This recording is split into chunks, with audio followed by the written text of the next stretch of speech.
রবীন্দ্রমাটি আদর্শ শিশু বিকাশ কেন্দ্রের প্রথম শ্রেণীর ছাত্রী। আমি একটি আবৃত্তি বলছি। আবৃত্তির নাম বাবার সংজ্ঞা। বাবা তো বাবাই হন, গরিব কিংবা ধনী, বট বৃক্ষের মতো আগলে রেখে পুড়তে থাকেন যিনি। এখন আমার নিবেদন কবি দেবলীনা চ্যাটার্জির লেখা বাবার সংজ্ঞা। তোমার কাছে তোমার বাবা হয়তো রাজার রাজা, আমার বাবা খুব সাধারণ, রোজ খেটে খাওয়া প্রজা। তোমার জন্য তোমার বাবা চাঁদ পেরে দিতে পারে, আমার বাবা তো হতদরিদ্র, খালি হাতে ঘরে ফিরে। তোমাদের বাবা খুব ফিটফাট, গায়ে স্যুট, হাতে ঘড়ি। জানো তো আমার বাবাটা খুব অগোছালো, মুখ ভরা পাকা দাড়ি। তোমাদের হাতে নুন পোড়া ডালো, বাবা খায় চেটে পাটি। আমি তো দারুণ রান্না করি, তবু বাবা বলে মোটামুটি। তোমাদের জন্মদিনে বাবা দামি উপহার দেয়, আমার বাবাটা এত আনমনা, দিনটাই ভুলে যায়।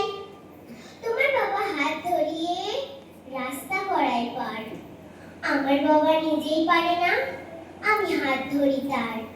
তোমাদের বাবা তোমাদের হাতে খরচের টাকা দেয়, আমি টিউশন করে মাসহারা পেলে বাবার ওষুধ কিনতে হয়। তোমার বাবা রাখতেই পারে তোমার ভীষণ সুখে, আমার বাবা চেষ্টাও করে আগলে রাখতে বুকে।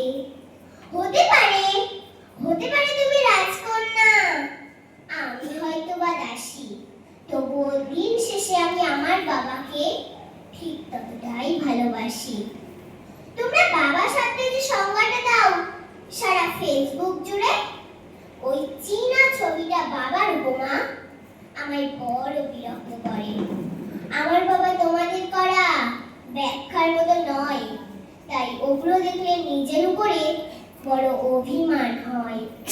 তোমাদের বাবা নিজে না খেয়ে তোমাদের মুখে ধরে, এদিকে আমার জন্য তুলে রাখা লিচু বাবা খেয়ে নেয় চুরি করে।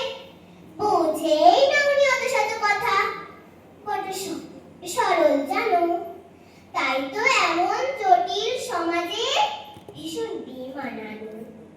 শাসন যদিও করে না তেমন, তবে হ্যাঁ খুব ধরে। অথচ বন্ধ মহলে আমার পিছনে আমারই তারিফ করে। আমি নিজেও নাকি বকাঝকা করি, ভুল করলে অবসাদ, আবার কেউ ওনার দিকে আঙুল তুললে ভাঙতে পারে সে হাত। বাবা পরীক্ষার আগে সবসময় বলে পাস করবি তো বল, রেজাল্ট বেরোলে ভালো ফল হলে তার তো চোখে জল। কি বলে খালি আমার দ্বারা কিছুই হবে না নাকি, তাকে আমার সাফল্যে আমি তামামা বাজাতে দেখি। সবচেয়ে বেশি অশান্তি করি যেই লোকটির সাথে, আমার বিয়ের পাকা কথা হলে সে হাউ মাউ করে কাঁদে। অথচ যখন জিজ্ঞেস করি পারবে থাকতে ছেড়ে, উত্তরে বলে বিদে হাত, আমি বাঁচবো হাত পা ছেড়ে। অনুতাপ চাপে বুকের গহরে অভিমান জন্মায়, সময়ের সাথে যদিও আমার সেই বরফ গলে যায়। এই পৃথিবীতে সময়ের সাথে কত পরিচয় হয়, হিসেব করে দেখেছি কেউই বাবার মতো নয়। সম্পর্কের সমীকরণেরা রোজ বদলায় মার, তবুও প্রথম সারিতে বরাবর থাকে বাবা মার স্থান। ঝগড়া ঝামেলা অভিমান এসব এত কিছুর পরও আমার একটা বিষয় ওনার প্রতি দুর্বল করে বড়। আমাকে আমার প্রিয়